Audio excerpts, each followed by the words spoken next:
नमस्कार dear students, आपको रेखा का इस वृत्त के सापेक्ष अगर ध्रुव देखना है तो ध्रुव में ध्रुव का जो मान लेता हूं मैं पॉइंट x1 कोमा। तो ध्रुव ये देना, ध्रुवी का समीकरण क्या होता है, t बराबर 0। आप एक पॉइंट ले लेंगे, एक तो ले लेंगे x, एक ले लेंगे x1। यहाँ हो जाएगा 2, एक हो जाएगा y, एक हो जाएगा y1। यहाँ हो जाएगा 3/2, एक हो जाएगा x, एक हो जाएगा x1। यहाँ हो जाएगा 5, एक हो जाएगा 5/2, एक हो जाएगा y, एक हो जाएगा y1। -7 बराबर क्या हो जाएगा 0। ठीक है, उसके बाद आपको क्या करना है, ये ध्रुवी का समीकरण आ गया।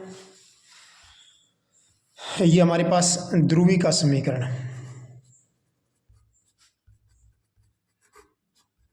ध्रुवी का समीकरण क्या हो जाएगा, t बराबर 0, 2x x1 -3/2 x +2 y y1 +5/2 y,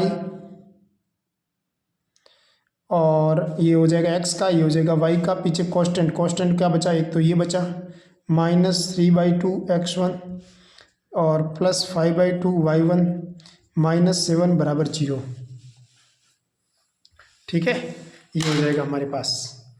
अब देखो हमारे पास, अब समीकरण अगर हम लोग निकालना चाहे तो कैसे निकालेंगे, t बराबर 0 से ये आ गया, यहाँ पर x कॉमन ले लेंगे, अदर क्या बचेगा 2x1 -3/2। y कॉमन ले लेंगे, यहाँ क्या बचेगा 2y1 +5/2। यहाँ x1 कॉमन ले लेंगे, यहाँ हो जाएगा -3/2 x1 +5/2 y1 -7 बराबर 0। राइट, अब अपन को कंपेयर करना है किस रेखा के सापेक्ष, इस रेखा के सापेक्ष। तो ध्रुव का समीकरण निकल जाएगा। कंपेयर करेंगे तो ऊपर क्या लिखेंगे, 2x1 -3/2 लिख देंगे और नीचे लिख देंगे 5 9।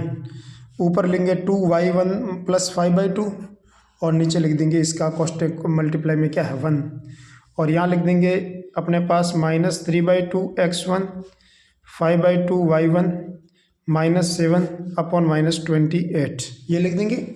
अब अपन को यहाँ से x1 और y1 का मान लिखना है। अपन को एक काम कर देना, नॉर्मली चीज़ ये है, x1 और y1 ये दोनों यहाँ पर मान रखो, इस यहाँ पर कौन सा पॉइंट रखे कि ये सेटिस्फाई करवा दे, दोनों बराबर आ जाए। ठीक है, तो कुल मिलाकर आपको x1 और y1 का कौन सा मान रखेंगे, इसका मान, ये इसके मान इसके अंदर रखेंगे मान, या फिर ये इसके अंदर रखें, या फिर इसका सॉल्व करना, कहने का मतलब ये बात है। तो हमने पहला पॉइंट रखा तो क्या हो जाएगा 2 3 -3/2 अपॉन 9, क्या इसके बराबर क्या आ रहा है -1 +5/2 अपॉन 1। क्या ये दोनों आपस में बराबर आ रहे हैं, चेक करते हैं। ठीक है, ये हो जाएगा 3 2 6 -3/2 अपॉन क्या हो जाएगा 9 बराबर हो जाएगा -2 + 5/2 बराबर बटा 1, यहाँ 1 हो जाएगा। राइट, यहाँ एलसीएम ले लेंगे 2 और यहाँ हो जाएगा 6 दूनी 12 -3 कितना हो जाएगा हमारे पास 9, और बटा में 9 आ जाएगा। यहाँ पर देखो एलसीएम ले लेंगे 2, यहाँ हो जाएगा -4 + 5 यानी 1/2 इधर भी आ जाएगा, 1/2 इधर भी आ जाएगा। इसका मतलब ये पॉइंट सही है, पहला ही पता लगा देना है ऐसे। अगला हमारे पास प्रश्न है 105 प्रश्न है, बहुत नॉर्मल क्वेश्चन है। आपको पता लगाना है कि ये रेखा वर्त के बाहर स्थित है, ये रेखा वर्त के बाहर स्थित है, इसका मतलब वर्त को ये काटेगा नहीं, सीधी सी बात है। वर्त के बाहर स्थित है, इसका मतलब इसके साथ अपन हम सबसे पहले इस वर्त के बारे में बात करेंगे।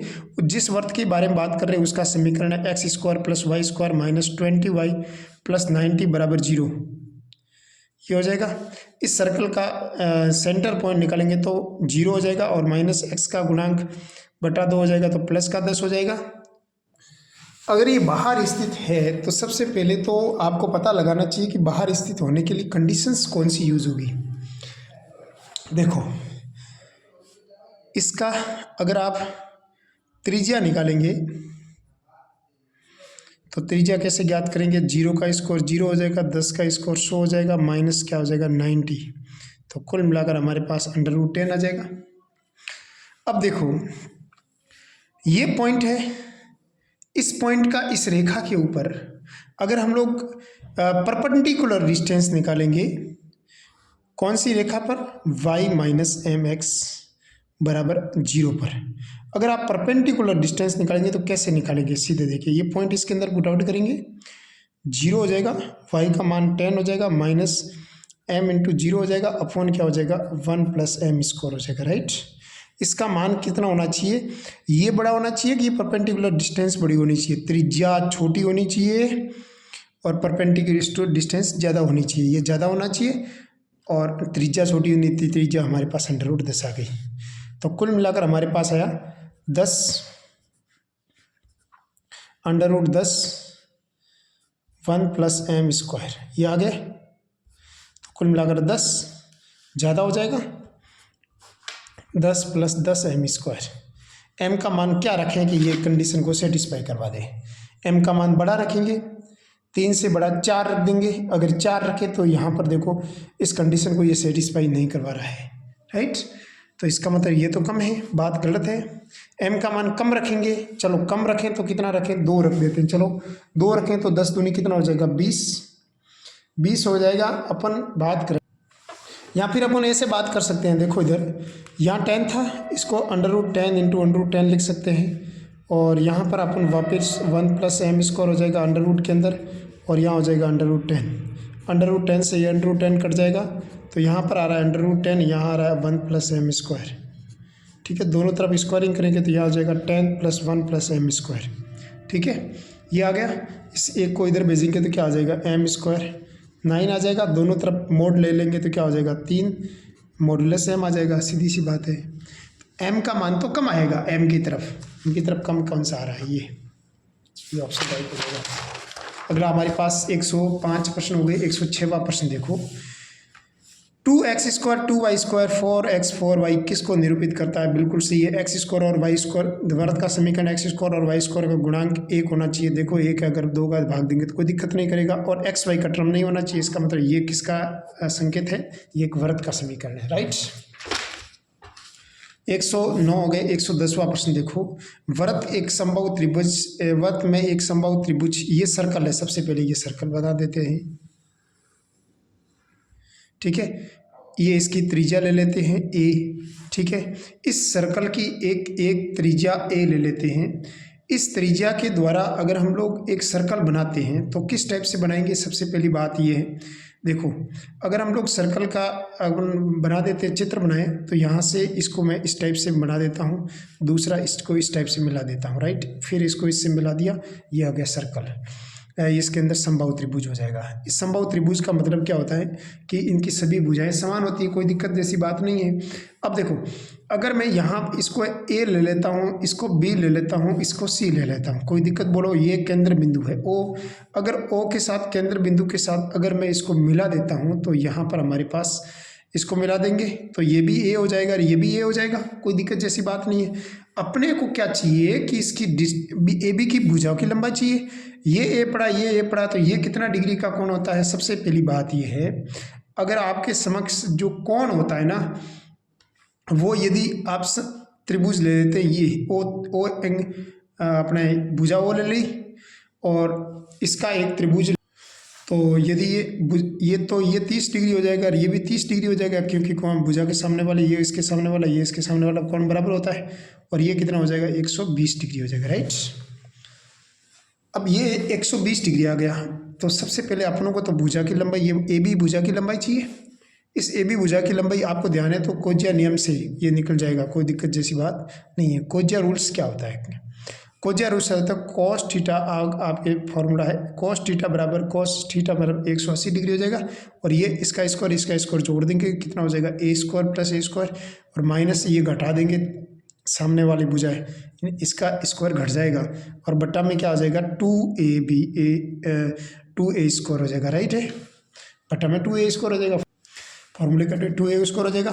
अब इसकी से अपन AB का मान निकालेंगे तो कितना हो जाएगा cos 180 डिग्री, तो cos 120 डिग्री का मान होता है -1/2, ये हो जाएगा 2A स्क्वायर माइनस AB का स्क्वायर बटा 2A स्क्वायर, ये से 2 से 2 कट जाएगा, तो कुल मिलाकर -A स्क्वायर हो जाएगा, 2A square minus AB square, कुल मिलाकर AB का स्क्वायर क्या हो जाएगा हमारे पास, ये हो जाएगा 3A स्क्वायर। AB का मान चाहिए मेरे को तो √3A, √3 option number B is correct.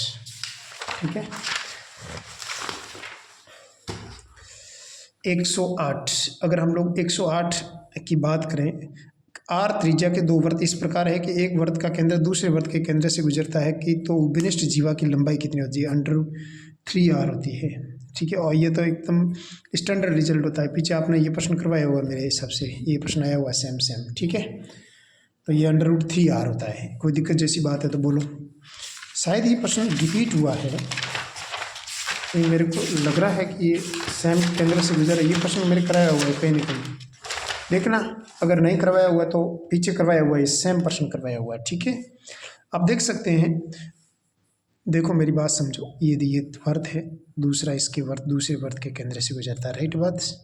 अपने को तो ये डिस्टेंस, ये देखो ये सेंटर मान लेते हैं, ये सेंटर मान लेते हैं, ये इसको मिला देते हैं यहाँ से यहाँ तक, ये हो जाएगा r, ये हो जाएगा r। कोई दिक्कत बोलो। अपने को तो मान किसकी चाहिए? ये क्या बोला? उपनिष्ठ जीवा की इसकी लंबाई चाहिए, ये r है। अपने को तो इसकी लंबाई चाहिए तो ये भी r हो जाएगा, राइट। मेरे को तो इसकी लंबाई चाहिए तो ये कितनी हो जाएगी? ये r/2 हो जाएगा, ये r/2 हो जाएगा, राइट।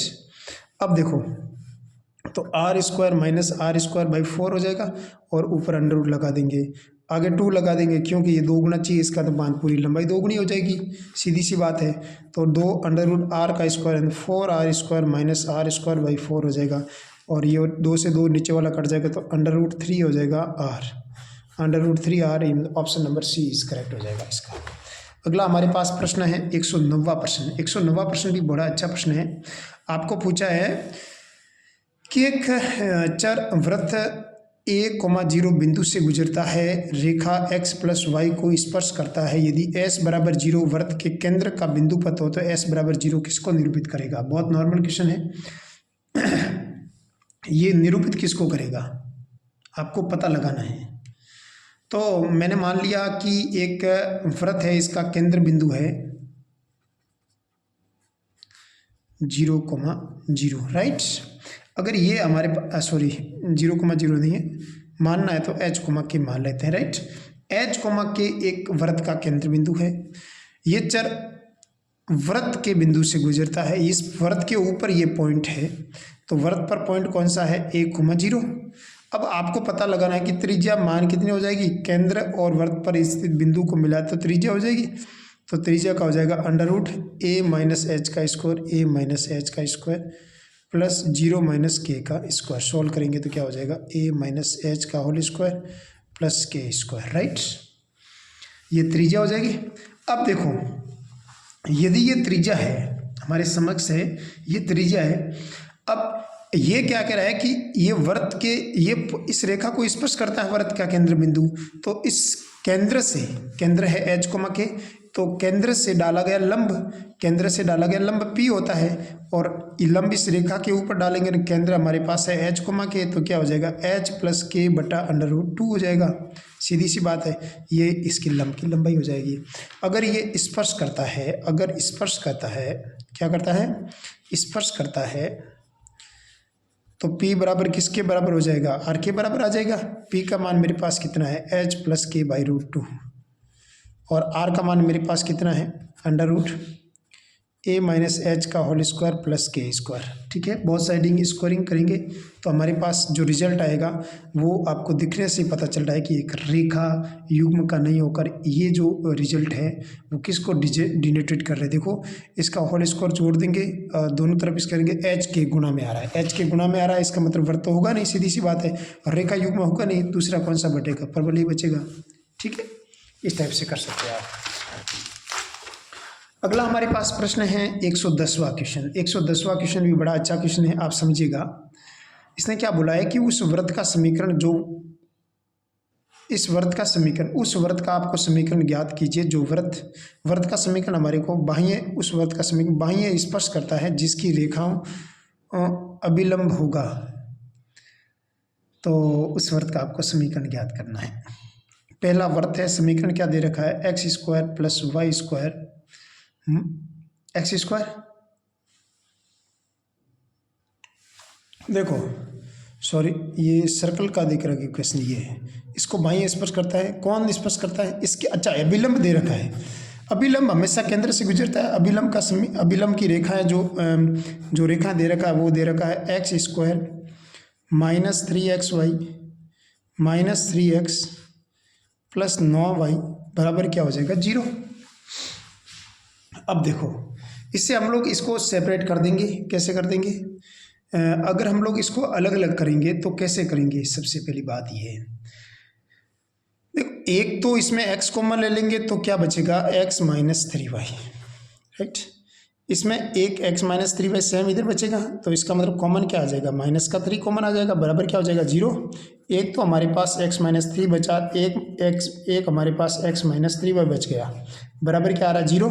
इसका मतलब जो अभिलंब की रेखाएं आई मेरे पास, अभिलंब रेखाएं आई वो मेरे पास आएगी, एक तो x माइनस 3 बराबर 0 आ गई, दूसरी आ जाएगी x माइनस 3y बराबर 0 आ जाएगी, राइट। अब देखो इन दोनों पॉइंटों को इससे एक रिजल्ट निकल गया x बराबर 3। अभिलंब देखो इस वृत्त के ऊपर अभिलंब है, वो अभिलंब देखो अभिलंब सदैव केंद्र से गुजरता है। ये पॉइंट आपको याद होना चाहिए और आपको पता ही है, वैसे मैंने आपको समझाया हुआ है। अभिलंब सदैव सर्कल के सेंटर से गुजरता है। अगर ये सर्कल के सेंटर से गुजरता है तो x का मान 3 इसमें रखो तो कितना आ जाएगा 3 माइनस 3y बराबर क्या हो जाएगा 0। माइनस 3y बराबर क्या हो जाएगा -3 और y का मान कितना हो जाएगा 1, ठीक है। तो पॉइंट क्या आ जाएगा हमारे पास 3,1, ये पॉइंट आ गए।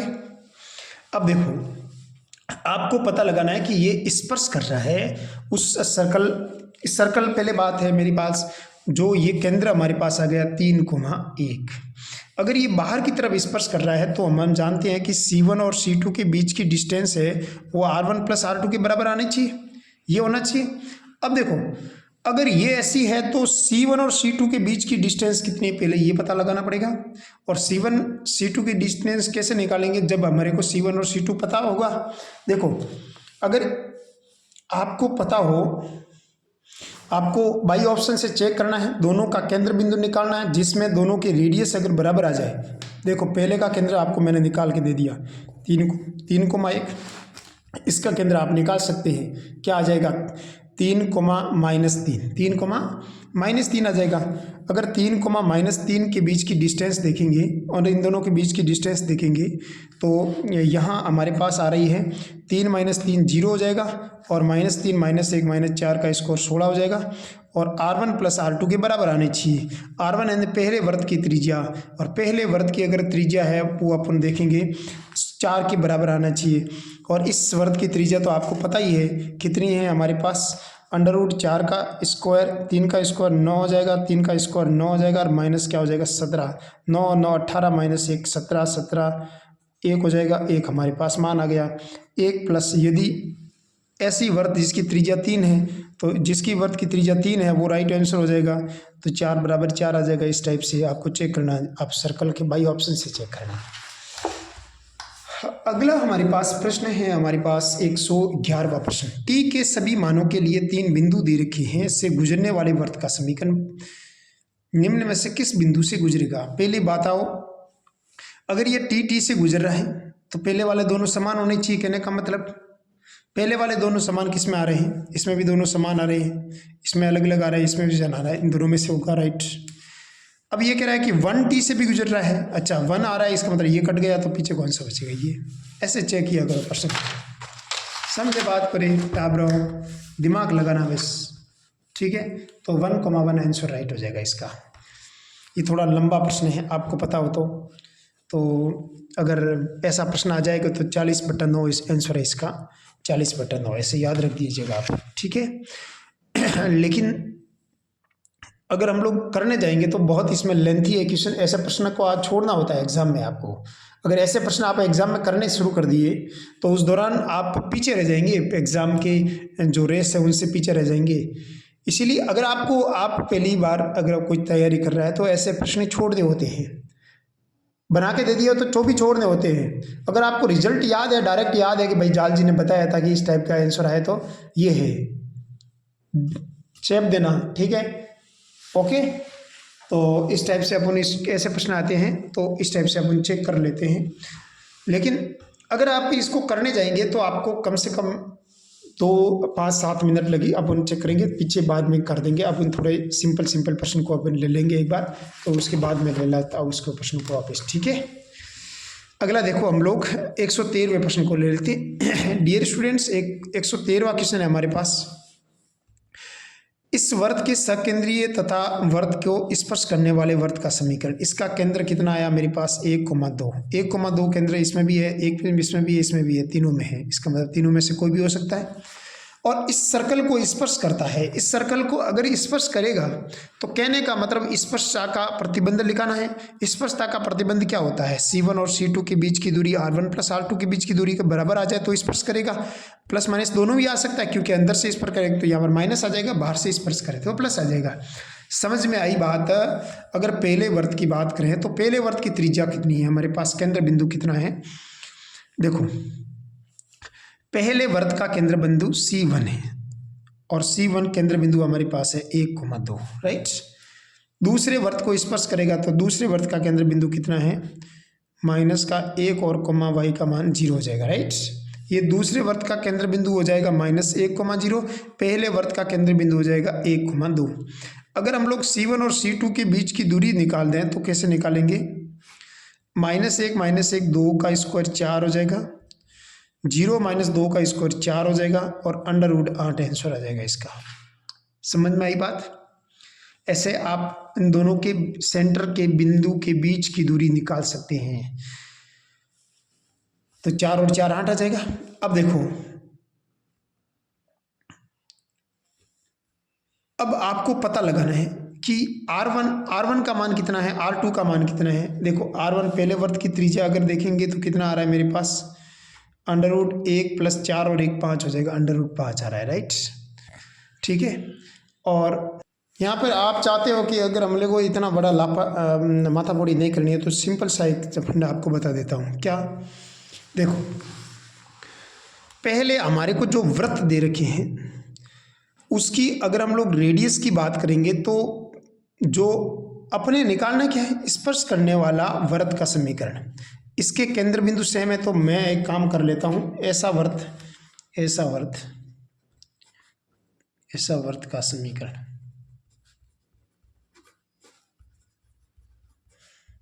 माना x² + y² - 2x + -4y + c बराबर क्या हो जाएगा 0।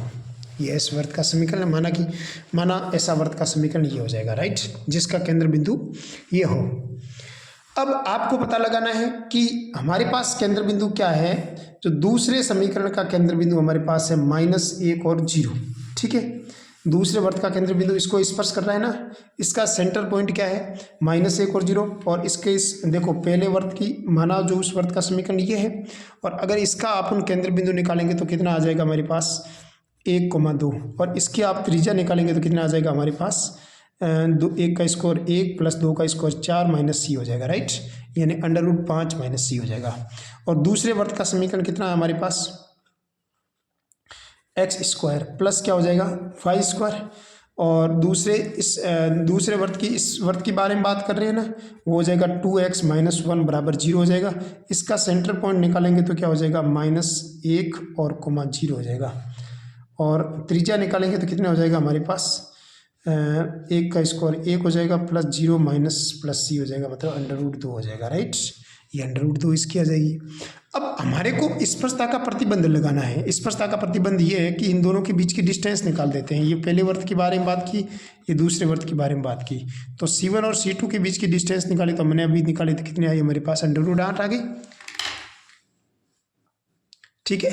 अब देखो ये √8 आ गई, तो ये √8 है वो किसके बराबर आनी चाहिए, इन दोनों की जोड़ के बराबर आनी चाहिए, मतलब √2 + √5 - c।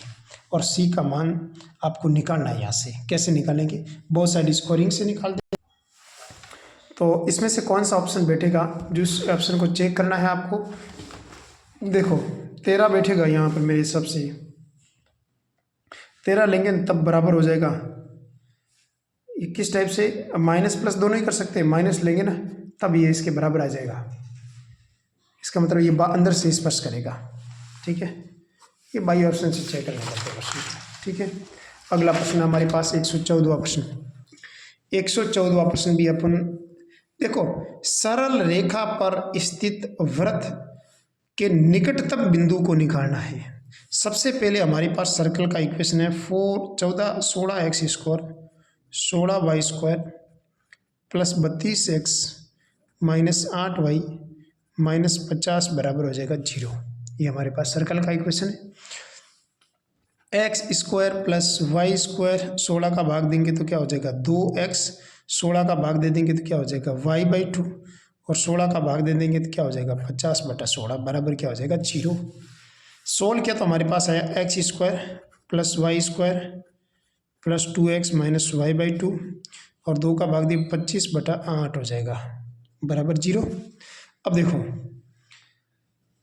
निकटतम बिंदु चाहिए इस रेखा पर स्थित, इस रेखा पर स्थित है। पहली बात हो इस रेखा को संतुष्ट करवाना चाहिए, ऐसा पॉइंट आपको इस रेखा को संतुष्ट करवाए। वो पहले तो ये अगर ये एक ही संतुष्ट होता तो आपको आगे बढ़ना ही नहीं था। अगर इसमें ऐसा पॉइंट एक ही हो, जैसे अपन 2/2 और 2 ले लेंगे माइनस का, अगर ये पॉइंट इस रेखा पर आता है क्या -2 बराबर क्या 2 × 9/2 प्लस 11, बिल्कुल गलत है बात, ये तो नहीं आ रहा है। दूसरा -9/2 ले लेते हैं तो माइनस ले लेंगे तो ये 9 - 11, 11 - 9 ये भी नहीं आ रहा है। 9/2 और 2 ले लेंगे तो दोनों प्लस हो जाएगा, ये भी नहीं आएगा। ठीक है, अरे ये तो आ रहा है ना, प्लस आ जाएगा ना, यहाँ +2 लिखा हुआ है। ऑप्शन नंबर बी बैठ रहा है यहाँ पर। अरे ऑप्शन नंबर बी ले लेंगे ना, -9/2 और 2 ले लेंगे ना, यहाँ पर प्लस का 2 आ जाएगा, तो ये प्लस का 2 हो जाएगा, तो option number B is correct हो जाएगा। भाई ऑप्शन चेक करना, ये करना ही नहीं था, ये आगे बढ़ना ही था, मैंने चेक नहीं देखा नहीं था, ये भी नहीं, ये है कि बिलोंग कर रहा है इसको। ठीक है, बाई ऑप्शन से चेक करना, इस रेखा के अंदर रखना, जो पॉइंट इस रेखा को संतुष्ट करवाए वो राइट हो जाएगा। ठीक है, इस टाइप से अपन को प्रश्न करने के तरीके को आना चाहिए। अगला देखो, एक सरल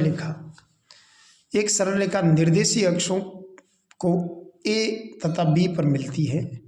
ए बी के परिवृत्त पर मूल बिंदु पर खींची गई स्पर्श रेखा ए तथा बी दूरियां क्रमशः m तथा n हो तो वृत्त के व्यास की लंबाई कितनी होगी। देखो, अगर कोई वृत्त OAB से गुजरता है, किससे गुजरता है OAB से गुजरता है, तो उस वृत्त का समीकरण क्या होगा। देखिए ये हमारे पास होता है लाइन। ठीक है, अब ये कह रहा है कि सर्कल 0 0 से गुजरता है और x अक्ष को भी काट रहा है और y अक्ष को भी काट रहा है, इसमें इस टाइप से राइट, और ये वृत्त के केंद्र बिंदु से गुजरता है। यहाँ तक कोई दिक्कत, केंद्र बिंदु से गुजरता है तो यहाँ ये केंद्र बिंदु से इस प्रकार गुजरेगा राइट। ये इसके कोऑर्डिनेट हो जाएंगे 0, b और ये कोऑर्डिनेट हो जाएंगे a, 0 और ये कोऑर्डिनेट हो जाएंगे 0, 0। ये O हो जाएगा, ये A हो जाएगा, ये B हो जाएगा, इसमें कोई दोहराई नहीं। तो OAB वृत्त का समीकरण,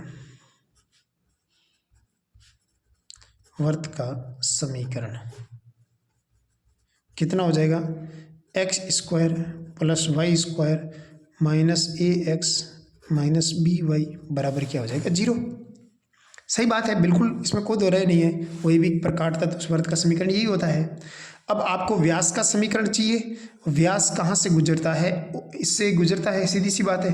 और अगर आप व्यास का समीकरण बांटेंगे तो पहली बात ये केंद्र बिंदु से गुजरता है, यहाँ से यहाँ तक केंद्र बिंदु से गुजरता है। अब केंद्र बिंदु से गुजरता है तो आप अगर त्रिज्या की बात करेंगे तो ये इस प्रकार की त्रिज्या हो जाएगी और त्रिज्या का डबल व्यास होता है, सीधी सी बात है। अब अगर आपको ये त्रिज्या प्राप्त हो जाए तो व्यास आराम से ज्ञात कर सकते हैं। पहले इस वृत्त की त्रिज्या आप देख लो, यहाँ से पता चल रहा है a² b² आ रहा है और इस वृत्त की केंद्र बिंदु क्या हो जाएगा a/2 और b/2 हो जाएगा। सही बात है ना। अब देखो 0, 0 बिंदु पर स्पर्श रेखा का समीकरण क्या हो रहा है हमारे पास ax प्लस by आ रहा है राइट। ये कुछ समझ में आ रहा है ना। इस पर अगर कोई स्पर्श रेखा खींचेंगे तो यहाँ इस प्रकार की स्पर्श रेखा आएगी। इस प्रकार की स्पर्श रेखा होगी तो वो 0, 0 को सेटिस्फाई करवा देगा। अगर ये 0, 0 को सेटिस्फाई करवा देगा तो हमरे को तो किसका मान चाहिए, क्या बोल रहा है, दूरियां m और n है, ए से, ये रेखा ए से और बी से दूरियां क्रमशः स्पर्शरेखा की लंबाई है ना, जो इसको लंबाई है वो देखो 0,0 पर डालेगा, स्पर्शरेखा की लंबाई ये है। अब ये कह रहा है कि ए पर स्पर्शरेखा की लंबाई और दूसरा है बी पर स्पर्शरेखा की लंबाई। पहले इस बी पर स्पर्शरेखा की लंबाई एन और ए पर स्पर्शरेखा की लंबाई एम हो जाएगी। एक हो जाएगी एम, एक हो जाएगी एन, सही है। अब इस एम की वैल्यू पूछ रहा है, एम की वैल्यू कितनी होगी, एन की वैल्यू कितनी होगी, फिर दोनों को जोड़ के बता देंगे तो हम लोग ये भाई इन दोनों को जोड़ के बता देंगे तो आराम से अपन को व्यास का प्राप्त हो जाएगा। अब देखो m की वैल्यू कैसे निकालेंगे, सब जानते हैं। ये अब पर m a पर कोऑर्डिनेट पर काटेगा, ठीक है।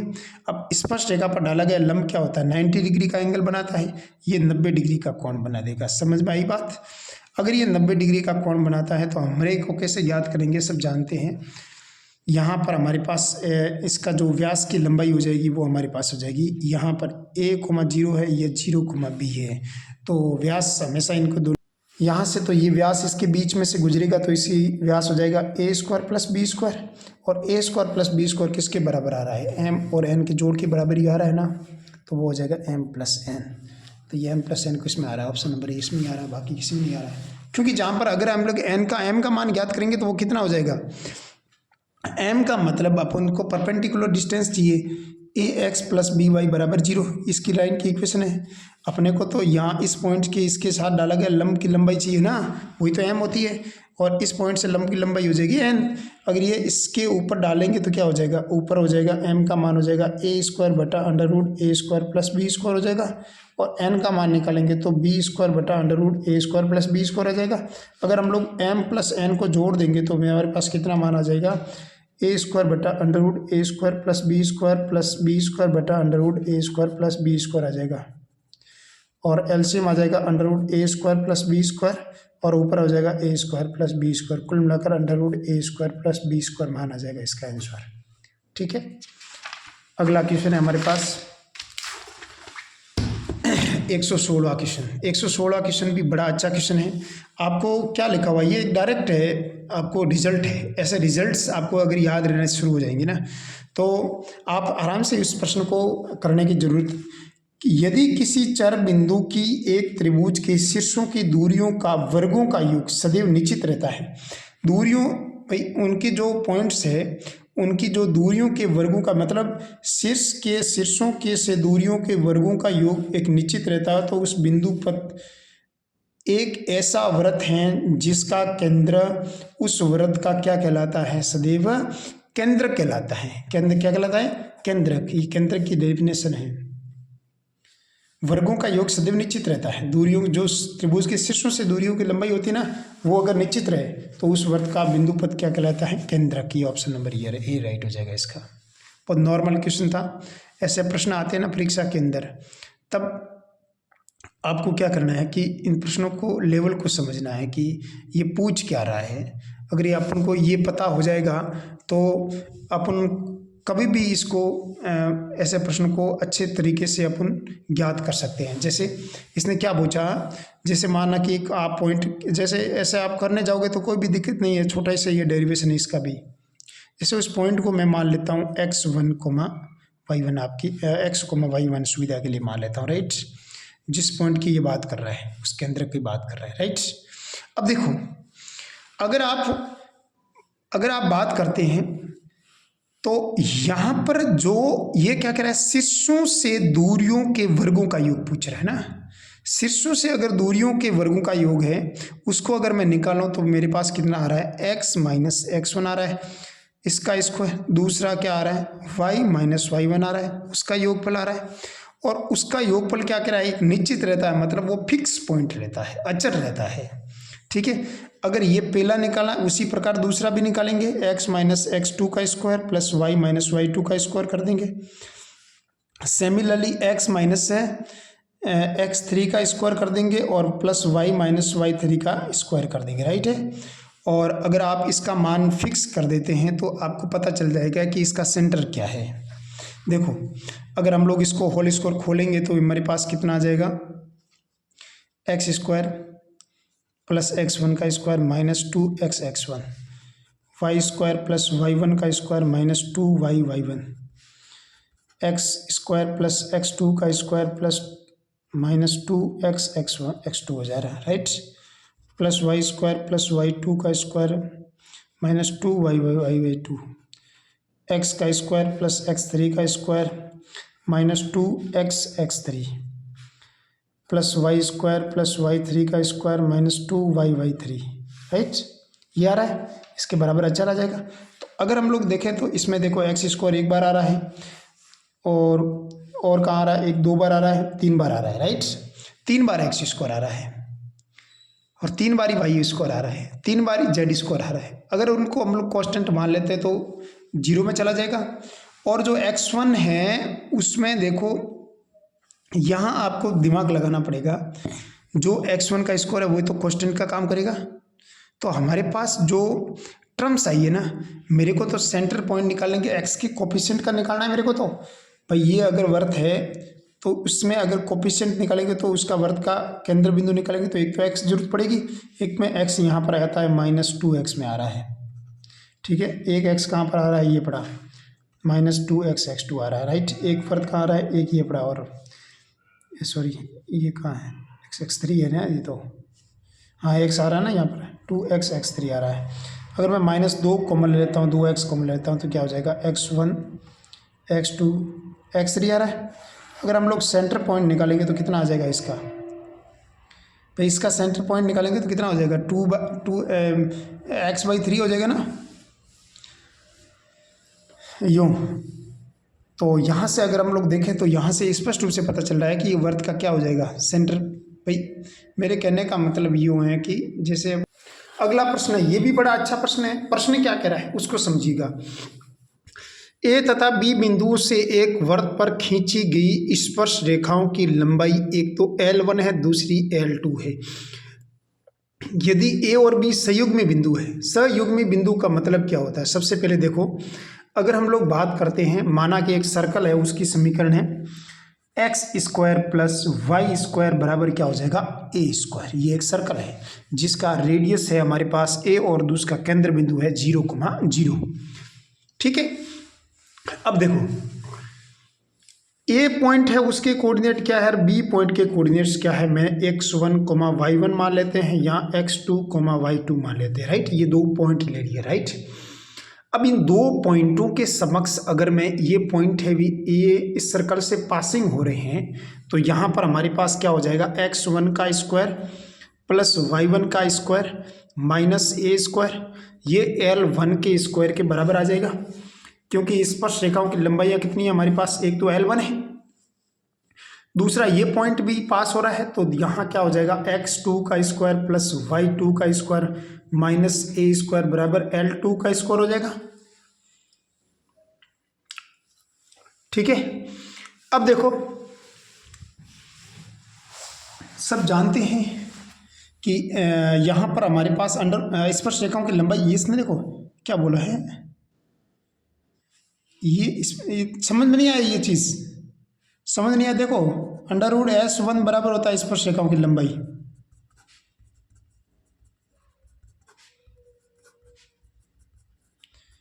√S का मतलब होता है, S1 का मतलब होता है कि ये जो पॉइंट है वो पॉइंट उस सर्कल के अंदर पॉइंट पुट आउट करना। जब सर्कल में पॉइंट पुट आउट किया तो ये अंडर में क्या आ जाएगा, ये अंडर हटाए तो ये स्क्वायर बच गया। ये अंडर के अंदर दूसरा पॉइंट ये डाला सर्कल के अंदर, तो हमारे पास ये इस प्रकार का बचा, ये बराबर क्या हो जाएगा, L2 के स्क्वायर के बराबर हो जाएगा, क्योंकि L2 लंबाई पूछी है तो इसका स्क्वायर करेंगे, क्योंकि अंडर इधर से अंडर हट जाएगा। ए और बी संयुग्मी बिंदु है, यदि ए और बी संयुग्मी बिंदु है तो यहाँ पर जो पॉइंट आ जाएंगे वो आ जाएंगे x1, दूसरा हो जाएगा x2, एक्स स्क्वायर की जगह x1 x2 लिख दिया, y स्क्वायर की जगह लिख देंगे y1 y2 बराबर क्या हो जाएगा, ए स्क्वायर, राइट। अब देखो यहाँ पर आपको निकालना है संयुग्म है, तो ए बी किसके बराबर होगा, सबसे पहले हम लोग ज्ञात करेंगे ए बी। तो ए बी का मतलब क्या होता है, इन दोनों के बीच की दूरी। तो ए बी क्या मतलब होता है, इन दोनों के बीच की दूरी, मतलब x2 माइनस x1 का स्क्वायर, ये स्क्वायर। अगर हम लोग ए बी के स्क्वायर की बात करेंगे तो क्या हो जाएगा, x2 माइनस x1 का स्क्वायर प्लस क्या हो जाएगा, y2 माइनस y1 का स्क्वायर, सही है ना। अब इसको मैं होल स्क्वायर खोल के पता लगाऊं तो यहाँ पर हमारे पास होल स्क्वायर क्या हो जाएगा, x1 का स्क्वायर प्लस x2 का स्क्वायर y1 का स्क्वायर प्लस y2 का स्क्वायर बराबर हो जाएगा -2x1 x2 -2 y1 y2, right, बराबर हो जाएगा AB का स्क्वायर। ठीक है, अब देखो यहाँ जो मान आए हमारे पास उसको अगर देखें तो यहाँ पर देखो x1 x2 plus y1 y2 को मैं ए स्क्वायर लिख सकता हूँ, सही है ना, क्योंकि ये हमारे पास क्या है, संयुग्मी है। संयुग्मी की शर्त मैंने आपको दे रखी है आगे। अगर मैं x1 और x2 को इसकी जगह में ए स्क्वायर लिख दूँ तो यहाँ क्या हो जाएगा हमारे पास x1 का स्क्वायर x2 का स्क्वायर y1 का स्क्वायर प्लस y2 का स्क्वायर -2a स्क्वायर हो जाएगा, राइट।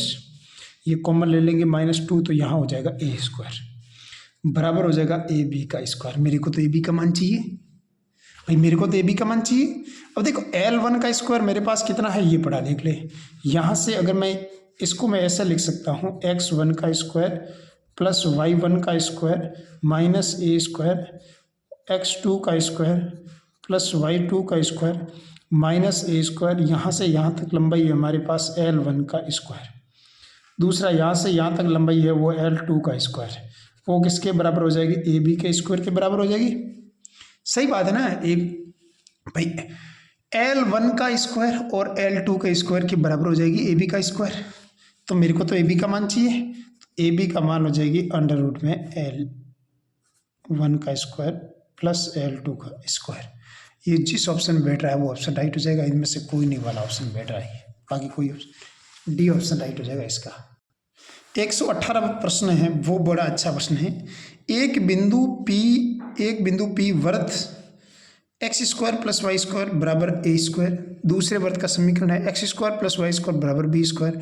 तीसरे वर्त का समीकरण है x square plus y square बराबर सी स्क्वायर पर खींची गई स्पर्श रेखाओं की लंबाइयों का वर्ग एपी में है।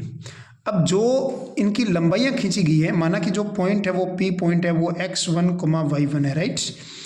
पहले वाले वर्त पर x इस पॉइंट से गुजरेगी तो इसको पासिंग हो जाएगा, सीधी सी बात है ना। स्पर्श रेखाओं की लंबाइयाँ है तो मैं पहले वाले वर्त की स्पर्श रेखाओं की लंबाइयाँ की बात करें, खींची गई स्पर्श लंबाइयों का वर्ग कितना हो जाएगा, पहले लंबाइयाँ कितनी हो जाएगी, पहले वर्त पर खींची गई स्पर्श रेखा की लंबाई, पहले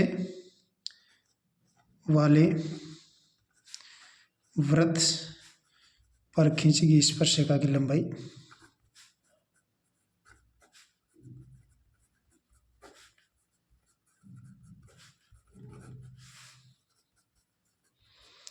हमारे पास हो जाएगी अंडर रूट S1। ये पॉइंट अंदर डालेंगे तो कितना हो जाएगा, x1 का स्क्वायर y1 का स्क्वायर माइनस ए स्क्वायर। दूसरे का स्क्वायर कितना हो जाएगा हमारे पास, पहले वाले वर्त की बात करेंगे तो यहाँ पर हम इसको a मान लेते हैं, बड़ा है, दूसरे को बड़ा भी मान लेंगे तो वही इसी पॉइंट से पासिंग हो रहा है तो इसी पॉइंट को ले लेंगे, यहाँ बी स्क्वायर आ जाएगा। तीसरा सी ले लेंगे, सी भी इसी पॉइंट से पासिंग हो रहा है तो इसी पॉइंट से पास करेंगे, x1, y1 minus c square हो जाएगा। अगर ए बी और सी ए पी में है तो 2b बराबर होता है a plus C, right. 2b बराबर क्या हो जाएगा, a प्लस सी। अगर 2b है ना, इनका वर्ग है, वर्ग पूछा है ना, तो 2b का वर्ग करेंगे तो क्या हो जाएगा, x1 का स्क्वायर प्लस y1 का square minus b square. a plus c इन दोनों का वर्गों का जोड़ देंगे तो क्या हो जाएगा, 2x1 का स्क्वायर प्लस 2y1 का square minus a square minus c square हो जाएगा। अब देखो यहाँ पर अपन दो अंदर गुणा कर देंगे तो 2x1 का स्क्वायर 2y1 का स्क्वायर माइनस 2b स्क्वायर बराबर हो जाएगा 2x1 का स्क्वायर प्लस 2y1 का square minus a square minus c square. ये कट गया, राइट है बात। तो यहाँ पर a square plus b c square बराबर क्या हो जाएगा, 2b square. A square plus a b और सी किस में आया, ए पी में। A square b square c square A P में है, ऑप्शन नंबर सी राइट हो जाएगा। तो कुल मिलाकर आपको प्रश्नों को करने का तरीका आना चाहिए। अगर आपको तरीका आ रहे हैं ना तो कैसा भी प्रश्न आप कर सकते हैं, ठीक है। अगला प्रश्न 119वां प्रश्न। 119वां प्रश्न देखो, ये क्या कह रहा है कि एक वृत्त दी गई रेखा को सरल एक वृत्त दी गई रेखा को स्पर्श करता है, दी गई रेखा को स्पर्श करता है।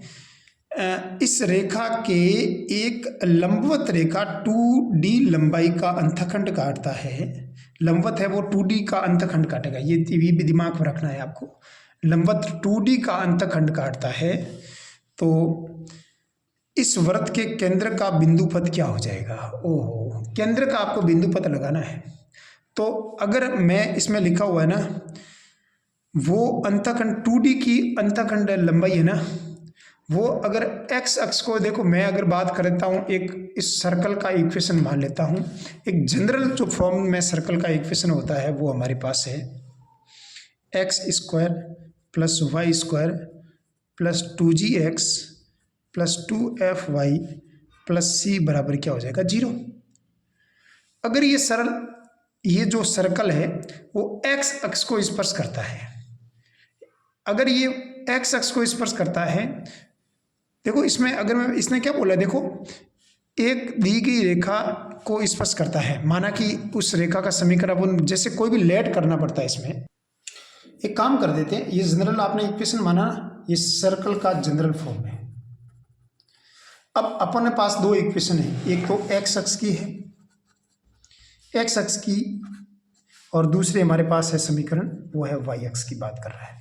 ये बोल रहा है कि एक दी गई रेखा को स्पर्श करता, माना कि एक्स अक्ष को स्पर्श करता है तो y बराबर 0 को स्पर्श करता है।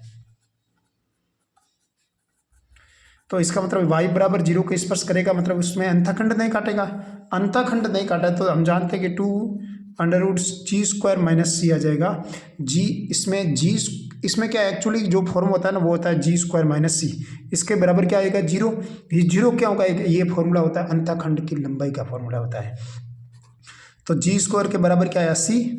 अगर एक इसको अगर मैं ये इसको स्पर्श करता है तो इसको काटेगा, सीधी सी बात है। वो कितना काटेगा, 2√f² माइनस c है, वो हमारे पास लंबाई आ जाएगी 2d के बराबर। ये 2 से 2 कट जाएगा तो f² माइनस c के बराबर क्या आ जाएगा d²। तो f² बराबर क्या हो जाएगा d² प्लस c आ जाएगा। राइट बात, ये f² का मान आ जाएगा। तो हमारे को तो किसका मान चाहिए, d² का मान। तो यहाँ पर d² का मान कितना आ रहा है मेरे पास, f² माइनस c, और c का मान ये पड़ा, c का मान क्या डाल दें g²। तो d² बराबर क्या आया माइनस f² माइनस g², सीधी सी बात है। अब f² माइनस c² बराबर ds का, f और g ये क्या, अगर इसका केंद्र बिंदु बात करें तो इसका केंद्र बिंदु क्या होता है -x के गुणांक माइनस g और माइनस का f हो रहा है। राइट बात है ना। अगर इसका केंद्र बिंदु ये है तो इसके केंद्र बिंदु का बिंदुपथ मेरे को चाहिए, और बिंदुपथ की बात करेंगे तो यहाँ पर अपन मान रखेंगे तो यहाँ पर ये क्या हो जाएगा y² fg होता है, ये x² हो जाएगा बराबर क्या हो जाएगा d², y² माइनस x² बराबर d²। कौन सा ऑप्शन में आ रहा है, ये ऑप्शन पड़ा। ये इसकी जगह तो मान रखना है ना, -g और -f रखेंगे तो क्या फर्क पड़ेगा, कोई फर्क नहीं पड़ेगा ना। इसी प्रकार 119 प्रश्न हो गए, 120वां प्रश्न है, ठीक है। 120वां प्रश्न भी आपको पता ही होगा, ये प्रश्न भी स्टैंडर्ड लेवल का प्रश्न है, आप ध्यान रखिएगा ऐसे प्रश्नों को। दो वृत्तों को बाहरी स्पर्श करता है, दिए गए दो वृत्तों को बाहरी स्पर्श करने वाले वृत्त के केंद्र का बिंदुपथ क्या होता है, एक अतिपरवलय होता है। ठीक है, क्या होता है, एक अतिपरवलय। ये तो एक आपको डायग्राम याद होना चाहिए, जब भी मैं अतिपरवलय और परवलय के बारे में बात करूंगा तब मैं इसको बहुत बढ़िया तरीके से अगर मैं आपके समक्ष पेश करूंगा, क्योंकि जब एक्चुअली क्या होता है कि उनके बीच की डिस्टेंस हमेशा इक्वल होती है तो आपको थोड़ा उसके बारे में जानकारी होती है ना, तब ये होता है। लेकिन आपको ये रिजल्ट आपका दिमाग में होना चाहिए। अगर दिए गए दो वृत्तों को बाहरी स्पर्श करने वाले एक वृत्त के केंद्र का बिंदुपथ ज्ञात कीजिए। जब भी तीसरे वृत्त के केंद्र का बिंदुपथ पूछे तो कैसा बनेगा, अतिपरवलय बनेगा। ऐसा इस प्रकार की आकृति बनेगी। दूसरा इस प्रकार का, ये अतिपरवलय होता है ना, समझे बात को।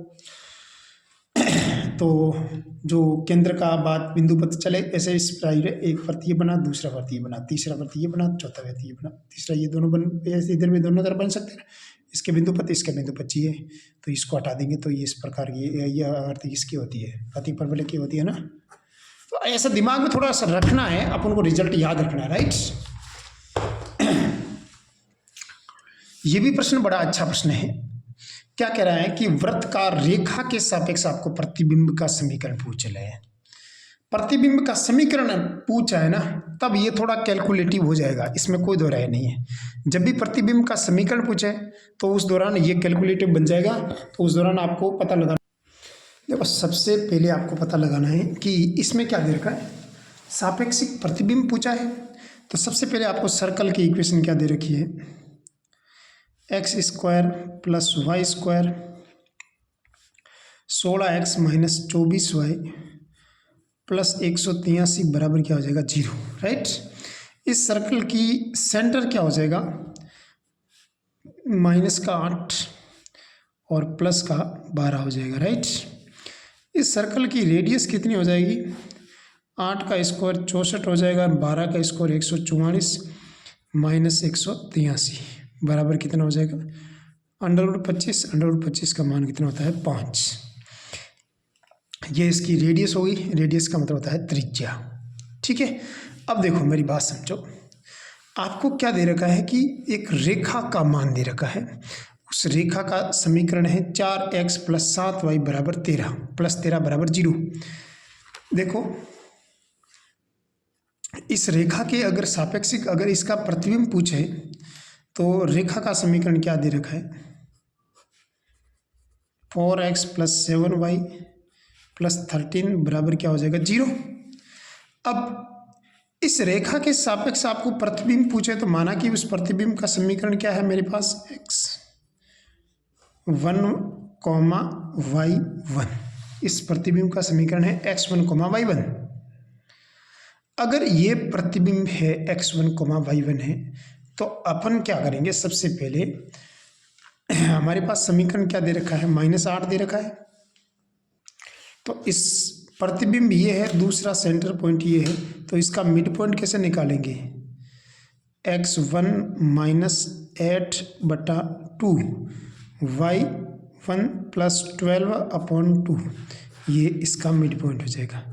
अब मिड पॉइंट किसके ऊपर होगा, पहली बात अगर आपके सामने मिड पॉइंट दे रखा है वो इस लाइन के सापेक्ष पूछा है, उस लाइन की इक्वेशन हमारे पास दे रखी है 4x प्लस 7y बराबर 13 हो जाएगा, बराबर माइनस के 13 हो जाएगा।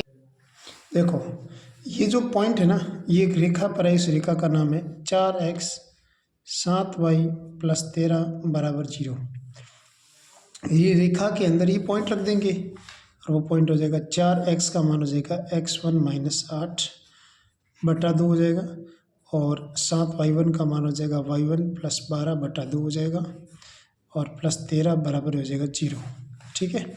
इस 2 से ये 2 कट जाएगा 2 बार, एक हो जाएगा 2x1 और 8 दूनी हो जाएगा 16, और ये आपके, अच्छा ये काटना नहीं था तो एक काम कर लेते हैं, अपन ने इसको एलसीएम ले लेते हैं, ठीक है। ये 4 इसके साथ ही रहने देंगे, तो 4x1 832 हो जाएगा, प्लस 7y1 प्लस 84 प्लस 26 बराबर हो जाएगा 0। तो यहाँ पर हमारा एक समीकरण आ जाएगा 4x1 7y1 प्लस 78 बराबर हो जाएगा 0, ये ऑप्शन आ जाएगा।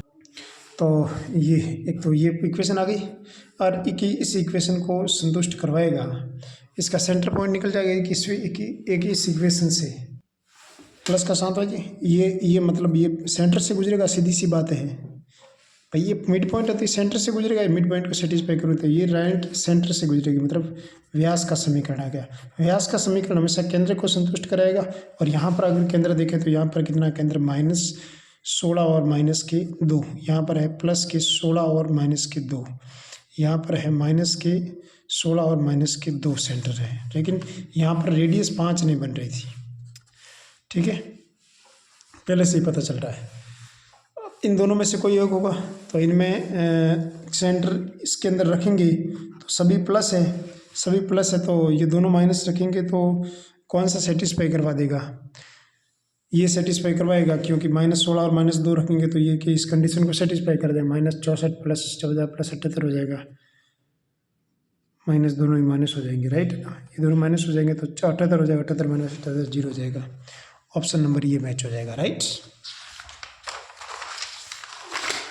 अगला प्रश्न भी बड़ा अच्छा प्रश्न है, हमारे पास 122वां क्वेश्चन है, बड़ा अच्छा क्वेश्चन है। 22वां क्वेश्चन है, मान लो अंदर के वर्त का समीकरण हमारे पास है, वो है x square plus y square minus 2x minus 4y बराबर 2√3 - 1 को बाह्य स्पर्श करता है, जिस पर पॉइंट के कोऑर्डिनेट से 1,2 से खींचे गई स्पर्श रेखाओं के बीच का कोण 60 डिग्री हो, तो वर्त के केंद्र का बिंदु पद क्या होगा। आपको पता लगाना है कि वर्त के जो सेंटर पॉइंट है ना, उसका बिंदु पद क्या होगा। तो एक चीज़ है, मान लें एक उसके जो वर्त है उसके जो ये देखो, एक वर्त को बाह्य स्पर्श करता, मतलब अंदर वाला, मानना कि अंदर वाले वर्त का समीकरण है, माना कि अंदर वाले वर्त का समीकरण वो है मेरे पास x माइनस एच का whole square plus y minus k का होल स्क्वायर बराबर आर स्क्वायर। ये कह रहा है कि इसको, इस वर्त को अंदर से स्पर्श करेगा, सीधी सी बात है, ये स्पर्श भी करता है तो अंदर से करेगा, अंदर वाला, बाहर वाला वर्त का ये है, अंदर वाला वर्त ये है, तो ये अंदर की तरफ स्पर्श करेगा, अंदर की तरफ स्पर्श करेगा, तो हम लोग इसके सेंटर के बीच की डिस्टेंस निकालेंगे C1 और C2। पहले वाले का सेंटर है हमारे पास H, के दूसरे वाले का सेंटर है हमारे पास 1,2, ठीक है, 1,2 आ जाएंगे। तो इन सेंटरों के बीच की डिस्टेंस देखेंगे तो 1 माइनस एच हो जाएगा, इसका होल स्क्वायर हो जाएगा, दूसरा हो जाएगा 2 माइनस के का होल स्क्वायर, ठीक है, बराबर क्या हो जाएगा, C1 और C2 के बीच की डिस्टेंस किसके बराबर हो जाएगी, R1 प्लस R2 के बीच की दूरी बराबर के बराबर आ जाएगी। और R का मान मेरे पास यहाँ पर है, हमारे पास R, दूसरा डिस्टेंस क्या है 2√3 - 1, एक है 2√3 - 1, भाई इसको बाहरी तरफ से स्पर्श करेगा तो 2, अच्छा इसका रेडियस निकालनी पड़ेगी ना। रेडियस कैसे निकालते हैं, इसके ऊपर स्क्वायर कर देंगे, स्क्वायर कर देंगे तो माइनस करेंगे, तो यहाँ पहले वाले की रेडियस निकालते हैं ना, इसकी रेडियस तो चलो एच के आगे तो रेडियस आर पड़ी, कोई दिक्कत नहीं है, इसकी रेडियस निकालनी है तो कितने आ जाएगी हमारे पास, रेडियस बराबर R2, ये C2 हो जाएगा, ये C1 हो जाएगा, R2 निकालना है तो कितना हो जाएगा, रेडियस बीच की दूरी यहाँ पर x के गुणांक का आधा कर देंगे तो प्लस का 1 हो जाएगा, 1 हो जाएगा, माइनस y के गुणांक का आधा 2 का स्क्वायर क्या हो जाएगा 4, प्लस 2√3 का 2√3 माइनस 1 का स्क्वायर हो जाएगा, और यहाँ पर हमारे पास आ जाएगा 4 और 1 हो जाएगा 5, प्लस 2√3 का स्क्वायर हो जाएगा, 2 दूनी 4, 4 3 हो जाएगा 12, प्लस क्या हो जाएगा 1 माइनस इसका 2 का 2 से गुणा करेंगे तो 4√3 हो जाएगा। तो अंदर वाले को सोल्व किया मैंने, अंदर से सोल्व किया तो हमारे पास ये संख्या आ जाएगी 6 और 18 हो जाएंगे ना,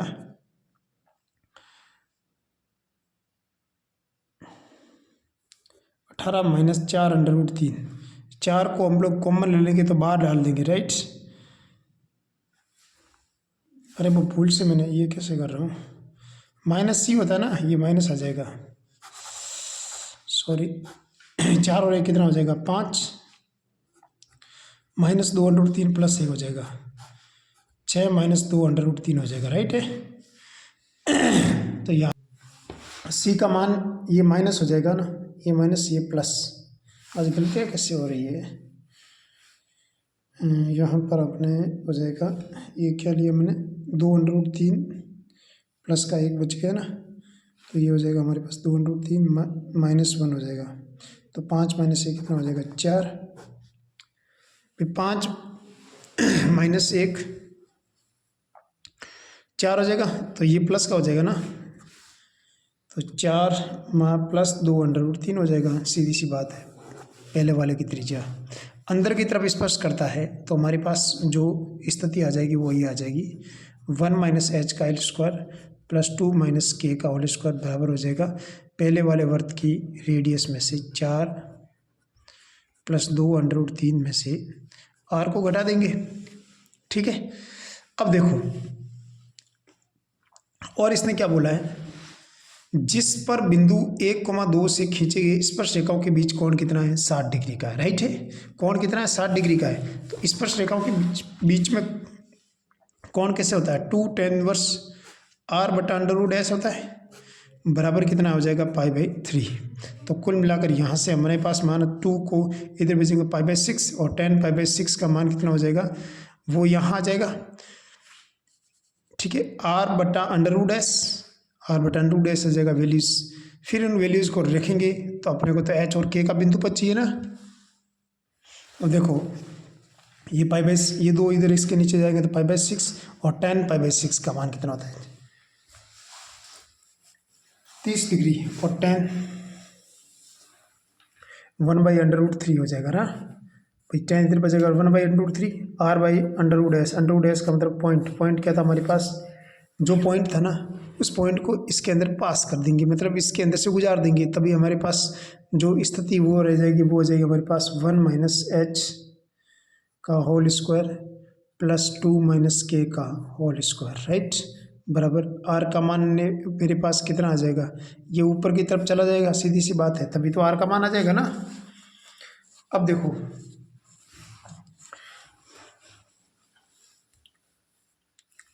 r का मान कितना हो जाएगा, ये ऊपर की तरफ जाएगा 1 - h का होल स्क्वायर प्लस 2 - k का होल स्क्वायर बट्टा क्या हो जाएगा, अच्छा ये ऊपर आ जाएगा तो ये √3 नीचे आ जाएगा ना, √3 नीचे आ जाएगा।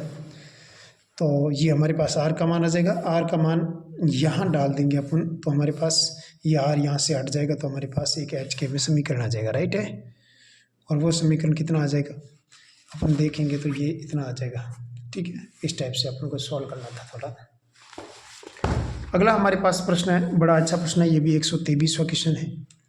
123वें क्वेश्चन को पढ़िएगा, प्रश्न में दम है, ऐसे प्रश्नों में ये बड़ा स्टैंडर्ड लेवल का प्रश्न आता है ना, ऐसे प्रश्न याद हो ना तो अच्छा रहता है, ये जीपी के अंदर है। अगर इन प्रश्नों को मिलाने जाएंगे तो हमारा टाइम भी बच जाएगा, टाइम भी लगेगा, और आपका टाइम परीक्षा के अंदर सबसे बड़ा महत्वपूर्ण चीज़ होती है आपका टाइम। आपका एक एक मिनट आपका समय बचना चाहिए, तो वही सबसे बड़ा कि सफलता में कारगर साबित होगा।